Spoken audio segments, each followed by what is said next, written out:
Nina woke up with a shudder. She has been plagued by the same nightmare for a decade. She was gripping Marcus Netta's waist while she sat on his bike when she got startled. Then, with pain shooting through her entire body, she was flung onto a stone slab near the road. Although it's said that dreams don't cause suffering, Nina did. The girl became paralyzed as a result of that ride. Not in a dream, but in real life. "Mom, I think I'll go for a walk," Nina expressed at breakfast. "What's wrong with you? You dislike being noticed by others," her mother said, looking shocked at her daughter. "I'll simply walk along the sidewalk here and return later. Perhaps I'll think up new storylines for my fairy tales. If not, I'll quickly run out of ideas." "Which plots spring to mind in this situation?" "We hardly ever see cars on our streets," said her mother. She had grown resentful and withdrawn since her father had abandoned them. And then, a few weeks later, there came the catastrophe with Nina. The woman was ultimately broken by it. Despite the fact that the divorce was long overdue, Nina frequently felt that her mother held her responsible for everything. Her parents were simply too dissimilar. The girl had no grudges toward her father. Even though he was around 50 at the time, she saw that he had at last met his real love. Nina noticed them while traveling home. Anna, who had previously been unremarkable, was beside Marcus, who was holding a baby. Nina glanced away, unwilling to look into his eyes as tears filled her eyes. She would have done anything in the world to avoid seeing Marcus Netta ever again if she had her way. He was making the most of his life. He used to chuckle at the reserved Anna, the girl who walked the school hallways like a shadow. And now, it was no longer possible to describe this young lady as plain. She was dressed elegantly and tastefully, and it was obvious that she took care of herself. Perhaps she was simply content. People are said to flourish when they are happy. Unaware that the trail had ended, Nina stole a quick glance back to observe the amiable family. She ought to have headed home. It wasn't until she struck the black Jeep parked across from her house that she finally snapped out of it. The girl murmured, "Oh, great," as she attempted to go backward. A scratch appeared on the polished surface of the car. "Just what I needed." "Need a hand?" a young man asked, opening the door. Nina tore her gaze away from the scratch and looked up. Nina Hill." "Yes," she said, bewildered. "Do I know you?" "Come on, I'm Soren Ortiz. Don't you remember me?" "Soren? I would never have recognized you. You've grown up so much. Where's that skinny boy who was always solving problems instead of living?" Nina was genuinely glad to see an old acquaintance, someone from her past life. "My daughter and I are going to live here now," Soren said, jumping out of the car and pointing to the house next to where he parked. "You're kidding, right? In front of my house?" "Yes. I used to walk around here in circles just to catch a glimpse of you." For a moment, he looked Nina in the eyes. "You know, Soren, I've often thought about you. I can't believe it. A nerd like me didn't interest you?" "No, I mean after that terrible accident." "What happened?" "I left right after graduation. I don't know anything about what happened here without me. It's a long story, Soren. I'll tell you sometime if you want." Nina steered the stroller towards her house. "We'll settle in with Ada and definitely invite you over," Soren said, opening the trunk. "Soren, I scratched your car, it seems," Nina said guiltily. "I'm ready to take the punishment." "Nonsense. I was planning to repaint the car anyway. See you later. Until next time." Nina moved forward. "I wonder what would have happened if I had reciprocated Soren's feelings back then." Sitting in her room, she thought back to how Soren couldn't take his eyes off her back then. But what about it? She started dating the handsome Marcus. That guy turned her head. She thought it was love for life, but it was just a childish illusion.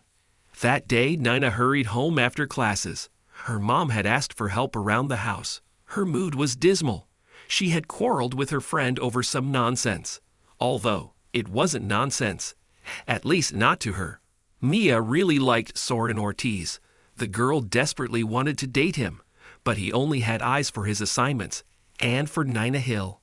"What do you want from me, Mia? Want me to drag him over to you by the hand? Or maybe promise to kiss him so he'll start dating you?" "You're arrogant!" Mia yelled and stormed out of the classroom, where they were arranging chairs on desks at the teacher's request. Yes, Nina went too far. She shouldn't have spoken like that. But it's hard to understand a girl who had just turned 16. Nina was always a bright girl, good at her studies and into dancing. She even thought about making a career out of it. It was hard for her to understand someone who was pining over a botanist who only solved problems and sat on the windowsill, staring thoughtfully out the window. Nina flitted out of the school building. Kids were running around the yard in groups.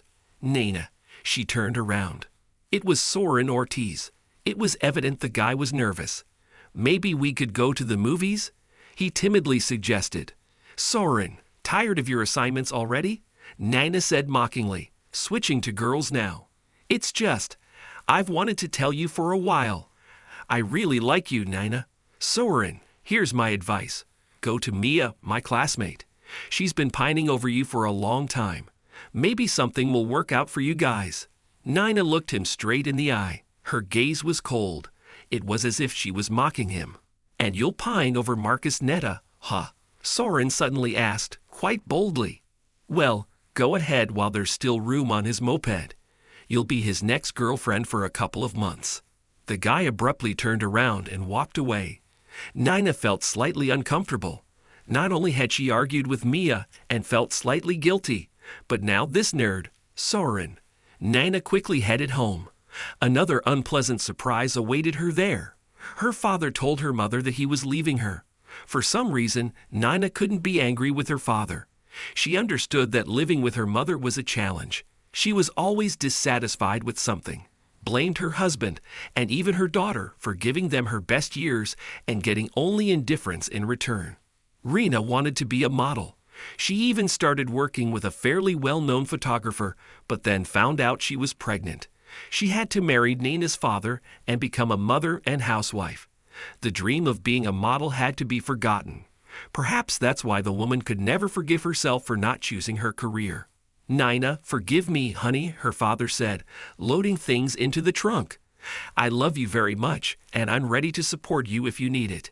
You don't mind if we keep in touch, do you? No, Dad, of course not, Nina replied, hugging her father. I understand that you and Mom are different people. You shouldn't have gotten married at all and had a child. Nina, my girl, don't say that. Every day, I thank heavens that you're in my life. They hugged once more, and Dad got behind the wheel. Mom was depressed, shutting herself in her room and refusing to come out. Nina didn't know what to do, how to calm her down, how to prove that life goes on. Mom, open up to me, Nina asked, leaning against the door of her mother's bedroom. I don't want to talk, she answered dully. I don't want to hear your accusations that I was a bad wife, so my husband found a good one. Mom, I would never say such a thing. You are who you are, and I love you just the way you are. You're my mom. You can still find your soulmate. What are you talking about? Who needs me at 40? I don't even have a profession. You talk like you're 80. Mia's aunt got married at 42. Happily, by the way. Her mother was silent. The girl heard only her occasional sobs. Nina decided to leave her mother alone and went to her room. She was pulled out of her gloomy thoughts by Melissa's call. Nina answered sourly, Hi. Listen, Nina, Marcus Neo is having a party tonight. I was invited on the condition that I come with you. He seems to have a crush on you. Melissa giggled. Melissa, I don't feel like partying tonight, Nina said sadly. What's wrong? You like to party. I do, but it's just that my mom's upset, and I have to support her. You know, girlfriend, sometimes it's better to leave your parents alone and go out and have fun. And this party is going to be awesome. Come on, come on. Don't you want to know why they asked me to take you along? I, for one, really want to. Okay, Neely, I'll think about it. You have half an hour. The girl paused. Strange, Nina thought. Does Marcus really like me and decided to invite me to his party through Melissa? What if this party was even organized for that? Nina's heart raced. Like many girls at school, she liked Marcus Neo. He was good-looking, funny, liked to ride his moped and throw parties. But at the same time, he was a shallow guy. Not a nerd like Soren Ortiz, but he had a good GPA. Marcus managed to do everything. party and still have enough time to study. Nana dialed Melissa's number. "So, girlfriend, I see you're up for the picking, huh? You ready to turn Marcus's head?" "I'm ready to have a good time tonight," Nina said cheerfully. "We'll pick you up at 8. Melissa went out with Bruno, Marcus's friend. "Shall we dance?" Marcus took Nina's hand. Goosebumps ran down her body as the guy pulled her much closer to him than the dance required. Nina felt dizzy. She didn't realize whether it was from the cocktail or from the closeness with this handsome man. She didn't care. She didn't want to think. She just wanted to dance with Marcus, pressing herself against him and breathing in the scent of his expensive perfume. That night, they never parted. "Nina, let's be together," Marcus said suddenly. His face was very close, and a moment later, the two merged in a kiss. Words were not needed. Nina agreed to be his girlfriend. They started dating. Nina's life changed drastically. Marcus was always looking to see her. Nina was just waiting to see him again. Her mother didn't forbid her to go out late at night. It was as if she didn't notice her daughter at all, always being depressed. It was a warm July evening. Nina fidgeted in front of the mirror, choosing what to wear. She and Marcus were going to another party. He was supposed to pick her up any minute. The girl glanced in the mirror and was pleased. A light blouse with black butterflies on a yellow background and dark pants made Nina look especially fresh and attractive. "Kiss me," Marcus asked, sitting behind the wheel of his moped. Nina nuzzled the guy's neck. "No, a real kiss." He turned to face her and pressed his lips to the girl's. "Make way, Marcus." Nina tried to interrupt his sweet kiss, but it was too late. A bump, a jolt. She was thrown right onto the stone slab by the road, wild pain all over her body. Darkness. Nina slowly emerged from the enveloping fog around her. It was difficult to breathe with tubes in her nose and throat. It was hard to open her eyes. The bright light was literally blinding. Nina struggled to move her hand. "Awake," said the nurse standing nearby. "Can you feel your legs?" Nina didn't quite understand what she was talking about. She tried to move her legs but couldn't. It was as if she couldn't even comprehend where her legs were. "No," Nina replied softly. "How about this?" The nurse lifted the blanket and took a needle in her hand, leaning over the bed. "Do you feel the injections?" "No," Nina murmured with dry lips. "Oh, that's what Dr. Alansa was afraid of." The girl in the white coat looked puzzled. When Nina's parents came to pick her up from the hospital, at first glance, they seemed like a real family. The doctor said, "Nana's body is young, strong. It will all depend on her will to live. If the desire is strong, her body will have enough resources to recover. But if not, Nina's world collapsed. There could be no talk of dancing. She was a helpless invalid, her legs refusing to obey. And Marcus? He hadn't written or called her once. What if something terrible happened to him and they just didn't tell her, fearing to traumatize her even more? Still, Nina asked on the way home, "Mom, what about Marcus? Is he okay?" "He got away with a few scratches," her mother replied. "He was thrown onto a pile of hay." "Where is he? Did he ask about me?" Nina looked hopefully at her mother. "In their town, rumors spread like olive oil." Her mother sighed and said sadly, "He left for the capital. The new school year is starting soon." Nina's heart sank. Marcus lived his life, filled with new experiences, hopes, and events. But what awaited her? A wheelchair? Being confined at home? She didn't even want to think about such dreadful things. The girl needed to adapt to her new conditions. She had to move to a room on the ground floor, as the stairs were no longer an option for her. Her father came to visit her, but Nina hated those visits. He pitied her. He still loved her, but pity filled his heart. But the worst part was his constant fights with her mother. She found every convenient moment to say something about his young wife and how she had to give up her career as a model. At those moments, Nina literally wanted to be on a deserted island, or even better, to die. To not see her wheelchair, her constantly quarreling parents, and this unreachable world anymore. Over time, visits from her father became rarer and then stopped altogether. Nina missed her dad, with whom she always found a topic for conversation. But in a way, it was easier this way. No one pitied her, no one argued with her mom. Her mother gradually adjusted to the situation and even started working at the local store with a funny name, Hedgehog Brewer. What a hedgehog had to do with it remained a mystery. Nina laughed, saying that maybe the owner just really loved those little animals. Years passed, but Nina never had enough resources to start walking again. Her only solace was reading. She would read anything she could get her hands on, escaping into a world where she wasn't destined to sit in that cursed chair until death. A world full of wonders, incredible events, and heroes to root for. And it became less bitter for her own unhappy fate.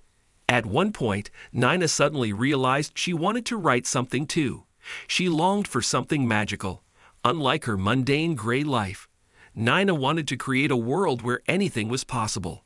Everything was possible only in a fairy tale. That's why she began inventing fairy tale plots and writing them down.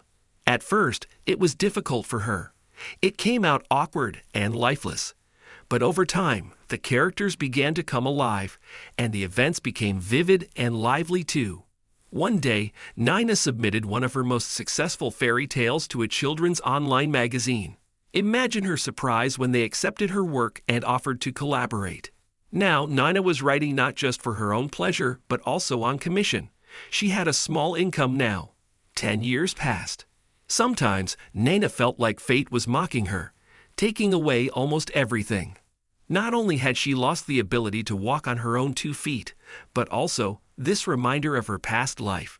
Nina often saw Marcus and his wife, Anna Blanco. Anna never stood out, neither in appearance nor in academics. Just a typical average girl with a nondescript presence. Why? Why did Marcus choose her? He didn't even glance at such girls in school. Nina wondered why he didn't pick up some urban chick instead of returning to their hometown and marrying this dull mouse. After meeting Soren, Nina couldn't calm down for a long time. She sat in her room and thought. She thought about the past. She remembered how she laughed at the feelings of the modest guy, unaccustomed to courting girls and not spoiled by female attention. She caused him pain. It was visible in his eyes, in his tightly pressed lips. And he turned out to be right. She didn't sit behind Marcus on that moped seat for long. He didn't even talk to her. And now, upon meeting, he avoids eye contact, doesn't even greet her. Nina hated this man and his unremarkable wife. It was her, Nina, who was supposed to be happy. She was supposed to dance, and the audience was supposed to give her ovations and shout, "Bravo!" This hatred was destroying her. She understood it, but resolutely couldn't do anything about it. Nina withdrew more and more into her joyless little world. But one day, a faint ray of joy finally pierced through this impenetrable darkness. It happened when Nina aimlessly wandered through the web and stumbled upon a book. The author vividly demonstrated how to sculpt figures of people and animals from polymer clay. Nina's eyes lit up for the first time in years. Years since that terrible accident that had turned her life upside down. And Nina began to learn to create beauty. The most interesting part? She succeeded almost immediately. Then, she began to invent her own ways to create figures. Even her mom admired them, though everything else always bored and saddened her. "Nina, honey, you need to show these to someone. They're so alive." "Oh, Mom, who would I show them to?" "Well, there are different communities online.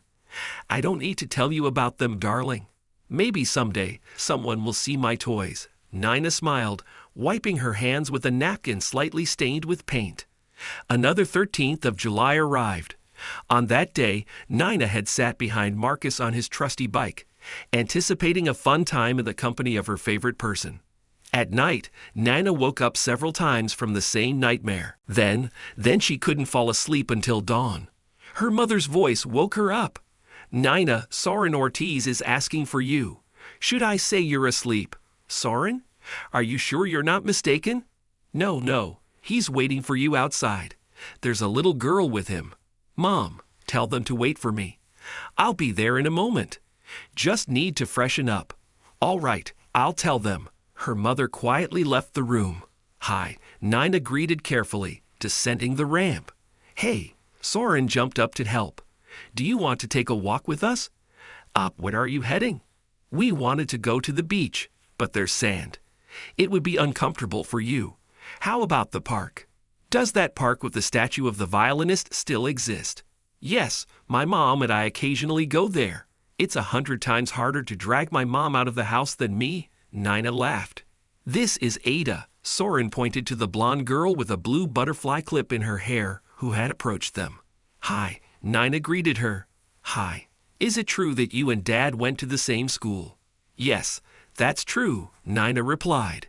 Is it true that you can't walk? Ada, Soren interrupted his daughter. It's okay, Nina reassured him. Yes, little one, that's true. You're beautiful. The girl came very close to Nina and ran her hand through her hair. Thank you, sweetheart. You're very beautiful too. You have your daddy's eyes. In the park, it was quiet. Ada happily rode her scooter while Nina and Soren took a walk. He pushed her wheelchair confidently, as if he had done it many times before. They chatted about everything. Nina told him everything about herself without holding back. She felt that this young man truly listened to her, not just nodding politely and then forgetting everything as soon as she said goodbye. You know, you might hit me on the head for saying this, but I'll say it anyway. Maybe it's necessary for some reason. I mean, you're tied to this chair. You know, for several years now, I've been trying to approach life philosophically, or whatever it's called. I read somewhere that if something in life isn't right for you, instead of asking, why is this happening to me? You should ask, what is this teaching me? And then many things become clear. Well, why do I need this disability then? Nina asked sadly, just to suffer for the rest of my life. It's reasonable, of course, but no, not for that. You need it so you can better understand that you are very strong, capable of overcoming many obstacles, and also that the Lord is protecting you from something. You see, it sounds strange. A terrible accident was necessary to prevent a disaster, but that's only at first glance. Sometimes a person misses a flight, which seems to determine their whole life, a business meeting, or some other important matter. They curse everything they can, and then they find out that the plane crashed. Soren, you're not just a lover of mathematical problems. Nina smiled. You're a real philosopher. For some reason, after this conversation, Nina felt warmth in her heart. Strangely, she wanted to live. She wanted to catch sight of how a mischievous ray of sunshine broke through the dense foliage of trees, how a little bird sat on a thin branch and started chirping, swaying rhythmically and ruffling its feathers slightly. Yes, she was bound to a wheelchair and couldn't walk along this park path, but she still had the opportunity to feel this world, to discern what resonated in her soul. She could describe it in her next fairy tale, or even create something else, a story, or a novel. Soren, sorry for meddling, but Nina suddenly began. Where's Ada's mom? Parar died in childbirth. He stopped near a bench. Do you mind if we stay here for a while? Nina nodded. The spot was so cozy, quiet, and conducive to heartfelt conversations. Parar and I met at university and started dating right away. After a while, we got married and lived with my parents. We studied, worked part-time, and dreamed of our own home. I told her about my hometown. Can you imagine? She was so eager to move here. She didn't like the hustle and bustle of the capital. I probably wouldn't have loved it either, Nina said. We wanted our baby to be born after we had settled in life. But not all of us decide. Not at all. Parar got pregnant. Everything was going well. But my wife didn't survive childbirth. The doctors couldn't do anything. How awful. How difficult it is to lose a loved one, especially the mother of your child. Yes, it was tough. I wasn't prepared for such a turn. And who can be prepared? You loved her very much, didn't you?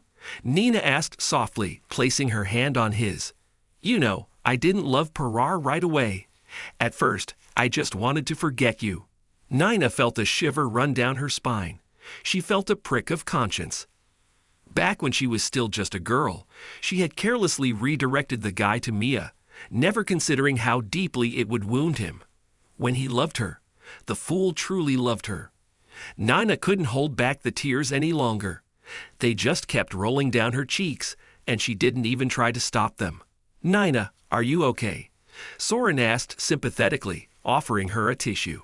"Forgive me, Soren. Forgive me," she replied. "Forgive you? For what? There's nothing for me to forgive you for. You shouldn't be so hard on yourself." No, it's not that. I haven't had such a heartfelt conversation with anyone in 10 years. I was such a fool back then. When you asked me to the movies, forgive me. Silly girl. We were just kids back then. Yes, I really wanted to be with you, but you needed something else, not my nerdy self. Remember how everyone laughed and said that first came the bookworm, and then Soren Ortiz followed behind? Yes, exactly. But you shouldn't call yourself nerdy. That's not true. You're a very sensitive person. Eta is lucky to have you as a father. Really lucky. You know, if you ever need anything, I'm ready to help. Maybe you'll need someone to watch over Eta. Thank you, Nina. I think I'll have to turn to you more than once. Sometimes I need to travel for work, and Eta doesn't handle long journeys well. She gets motion sick. You bravely took on the task of raising your daughter all on your own, without anyone's help. Initially, my parents helped, but now my daughter is all grown up. We managed just fine. He smiled softly, his eyes filled with tenderness. I never imagined I could love someone as much as I love Eta. It hurts terribly when we have to part, even for a short while. You're a godsend as a father, Nina said. Nina smiled. If one can say that. They sat a little longer and then went to look for Eta. She had already found some seeds somewhere and was feeding the pigeons. "Daddy, look how cute they are," the girl said, looking at the birds affectionately. "Yes, birds are messengers from heaven," Nina said. "If you want to tell something to God, feed them and share your secret with them." "Really?" Eta looked at Nina with interest. Nina nodded and the three of them headed home. "Will you come visit us?" the girl asked when they were near Nina's house. "Absolutely," she promised. "See you soon." That day Nina cried a lot, but several fairy tales were born. How much she missed a kindred soul, someone she could simply talk to, share her pain with, and let her tears flow freely. Imagine the guy she so rudely turned down becoming closer to her than her own mother, not only listening, but also offering the perfect support. It was a rainy day. The gloomy sky hung over the earth as if trying to crush it and not let it breathe. Nina sat at her writing desk. Not a single plot came to mind. Annoying thoughts crept in. That loneliness would accompany her for the rest of her life. The ringing of the phone broke her reverie. It was Soren. "Hey," Nina felt a joy akin to what she felt when Marcus called her many years ago. "Hey, dear, are you busy today?" "Yes, I have an audience at the Royal Palace, and a dozen dances promised to the most distinguished gentlemen," Nina replied with a laugh. "What a shame. I wanted to invite you over. You know what? I think I'll cancel my social outing and accept your invitation." Nina's heart skipped a beat with joy. They were having tea in the living room. Eta chattered cheerfully and showed Nina her drawings and clay crafts. The girl hadn't made any friends yet. After all, she and her father had only recently arrived, and the new school year hadn't started yet. Soren's phone rang, and he stepped out to take the call. "Girls," he said upon returning a few minutes later, "I urgently need to attend to some matters." Duty calls. The bank will collapse if I don't show up at the main office. Can you manage without me? I think I'll be back in 3 or 4 hours. Of course, we'll manage, Eta exclaimed joyfully. Go ahead without worries, Nina replied. We'll find something to do. Soren looked gratefully at his high school sweetheart before leaving Nina and Eta alone. Nina had no idea how to interact with children, but Eta took the initiative. The girl first dragged literally everything from her room to the living room to show Nina, as Nina couldn't manage to get to the second floor. She enthusiastically showed her collection of insects in capsules and crafts made from some special gaming tape. Nina couldn't believe how imaginative Eta was. You know, the girl said when they decided to have lunch, I think you're an enchanted fairy. You need to be unenchanted, and then you will walk again. Do you really think so? Nina asked seriously, though a smile was threatening to appear on her face. I'm telling you for sure. Oh dear, if only I knew how to break the spell, I'd gladly do it. It's just not your time yet. Ada said mysteriously. But it will come soon. I feel it. Do you want me to show you my dolls? Nina asked. Dolls from your childhood? No, the ones I make myself. You make dolls? The girl's eyes lit up, and she couldn't sit still. Show me quick. Nina opened the box she had packed in her backpack, just in case, preparing to visit Soren and his daughter. How lovely! These are like the dolls from my dream. They're alive. Do you want me to give you one of them? For me? You'd give it to me? Aren't you going to miss it? No, we're friends, aren't we? I also have animal figurines, but they're at home. I've got a whole collection. Will you show me? Definitely. Next time we meet. I would love to make such dolls too, Ada said dreamily. I may not be a great teacher, but I can try to teach you something. And that was their agreement. The day was nearing its end, and Soren still hadn't returned. He texted, saying he was delayed, and asked Nina not to leave the girl until he arrived. Nina moved from her armchair to the sofa in the living room, and they sat looking through photographs. Nina, tell me an interesting story, the girl suddenly asked, closing the photo album. What kind of story? A magical one. A magical one would be nice, she agreed, and Nina told her young companion a few fairy tales she had recently composed. How interesting. My dad always tells me about numbers. It's boring. Where did you read these stories? Ada looked closely at Nina. I made them up myself, she simply replied. I told you. You're a fairy. You probably even have a magic wand. I haven't found anything like that, Nina laughed. It was so nice to talk to this little girl. There was no need to play a role, hide anything, or pretend something was real when it wasn't. The girl didn't even suspect that she would find solace in the company of a 7-year-old. They fell asleep on the living room couch, cuddled together under a blanket. Nina was living her usual life, but still, something had changed. The girl spent quite a lot of time with Ada. She watched with fascination as Ada worked on her plastic figure, diligently trying to imitate everything Nina did. Nina was even surprised by the little girl's diligence. Nowadays, most kids prefer gadgets and entertainment, but Ada was completely unlike them, as if she had come from another time to our days. One day, Ada surprised Nina. Nina, do you mind if I talk about you at school? Who will you tell? She wondered. We'll have an evening where everyone who wants to can talk about an amazing person. I want to talk about you. What's so amazing about me? The girl was astonished. Everything. You're a storyteller and a sculptor in one bottle. And also, you're enchanted, sweetie. I somehow think no one will be interested in listening to me. But if you insist, I agree. Let's bring your toys and fairy tales too. Ada jumped around, unable to sit still. She was overflowing with joy and some incredible excitement.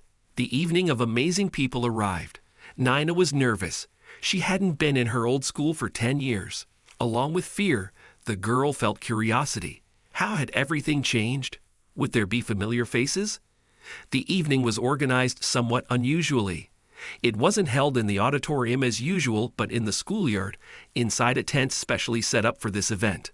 Right in the middle, each participant stepped into the center of the circle and made their presentation. A projector displayed images of people and their achievements mentioned in the presentations. Without exception, all the kids talked about some geniuses of the past who had contributed to science or art. It was Ada's turn. I want to talk about a fairy, the girl began. She didn't look like a fairy from fairy tales at all. Her name is Nina Hill. Nina, by the way, used to study at our school. Applause erupted, so Ada continued. We became friends recently, but we've become very good friends. Nina writes such interesting fairy tales and stories that anyone who listens forgets about everything else. And Nina also teaches me to sculpt dolls and animal figures. Here are some photos. The girl pointed to the screen, where photos of their toy sculptures appeared. Applause erupted again. Let's invite this mysterious fairy here, said the hostess, dressed in a bright yellow dress and a hat with a black feather. The audience clapped and started looking around. No one could have imagined that the fairy was confined to a wheelchair. Soon, Soren wheeled Nina to his daughter, into the center of the circle. Here's my fairy. Eta smiled. She's still enchanted and sitting in a special chair. But soon she'll grow wings again. An evil witch once got angry with Nina and deprived her of her flying gift. Please tell us a bit about yourself, the hostess requested, handing Nina the microphone. Hello, I'm Nina Hill. I did indeed study at this school. I used to dream of becoming a dancer, but fate decided otherwise. Perhaps it wasn't my path, and to prevent me from making a mistake, it essentially took away my leg. At first, it was very difficult, but you know what became my salvation? In the tent, there was complete silence. Books, Nina said. I read them. I live the lives of the characters, escaping from my dull world into theirs, bright and marvelous, full of adventures or events that made me laugh or cry. And then I wanted to write something too. And I did. And I continued to write, Nina said. And dolls? The host asked. Yes, dolls. That's a separate story, Nina said dreamily. She stopped being embarrassed. She didn't care anymore how she looked or what the children and adults gathered here thought of her. Who taught you to create such beauty? The host asked, shaking her head. The feather on her hat swayed like a sail in the wind. A book I found on the internet, or rather its wonderful author. I followed the instructions. At first, it turned out terribly, but it was only my first attempt. And then, I plunged into the world of creativity. Can you imagine? I even had to buy a set of dental tools. They're convenient to use for sculpting. I work with miniatures. Thank you, Nina. And a huge thank you to you, Ada.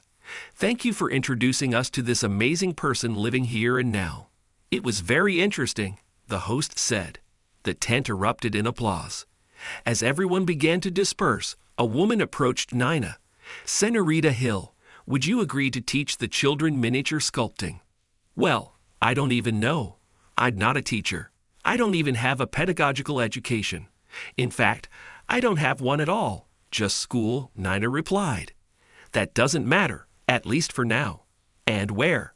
Nina asked with interest. Right at the school. We have a studio for applied creativity.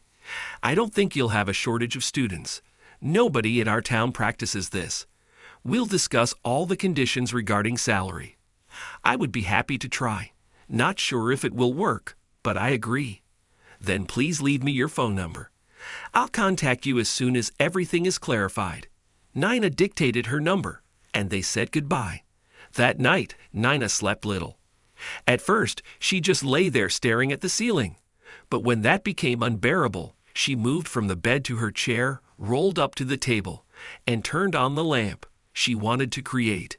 Just think, little Ada, the daughter of the one she had so rudely rejected back in her school days, had today given her, even if a small one, a moment in the spotlight. The applause literally made her head spin. People were interested in what she had to say. They were interested in her life, her view of the world. It hadn't been like this for many years. Had it ever been like this at all? Now Nina felt like it hadn't. Nina Hill had been working in the studio for several weeks, teaching kids of different ages how to create sculptures out of plastic. She felt like a truly sought-after specialist. Her students loved her, and their parents appreciated her. School teachers began to notice that the handwriting of those students who had attended sculpture classes had improved, and their overall academic performance had also gotten better. Could a girl who had been bound to a wheelchair for 10 years ever dream of such things? She could. But she didn't dare. Nina, her mother began one day, you look so happy lately. Are you in love by any chance? No, Mom. It's all because of my work. The successes of my students lift me up so much. I somehow thought it might have to do with Soren Ortiz. Her mother smiled. No, Mom. Soren is just a very good friend. That's all. Ouch. Nina, wincing in pain. What happened, sweetheart? Her mother asked, worried. My legs are tingling, Nina struggled to say. What you're feeling? Your legs? Nina, do you remember what the doctor said about the reserves? She continued to ask wisely. Yes, Nina replied. Exactly. It seems, my dear, your reserves are replenished, and your legs decided to join in. But that can't be. They haven't worked for over 10 years. And now you simply, truly wanted to live. Her mother glowed with happiness. Nina hadn't seen her like this in years, maybe never.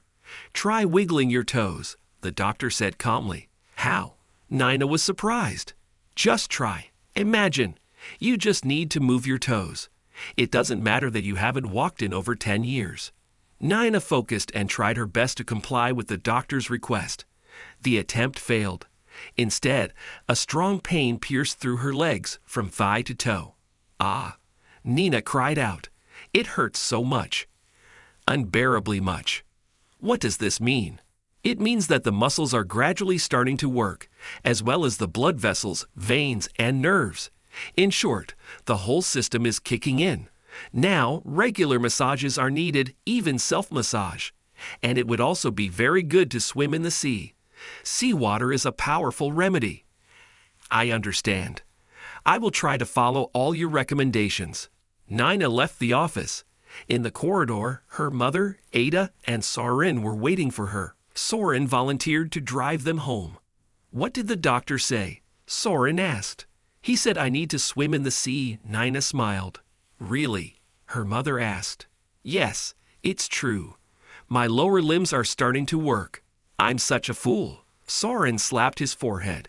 Why didn't we do this sooner? So, let's do it right now. Ada hugged Nina.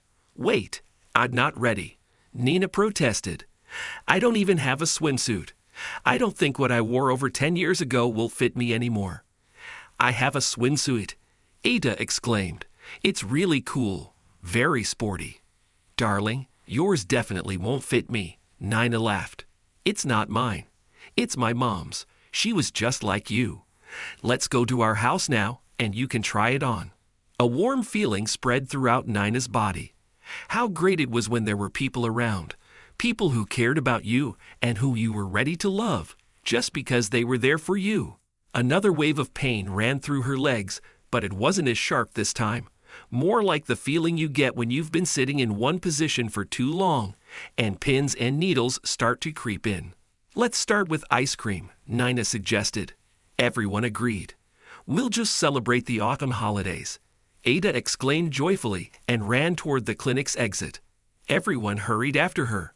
You never know, all the ice cream might be sold out. Dear viewers, if you enjoyed the story, please support the video by liking it and leaving a comment. Thank you very much.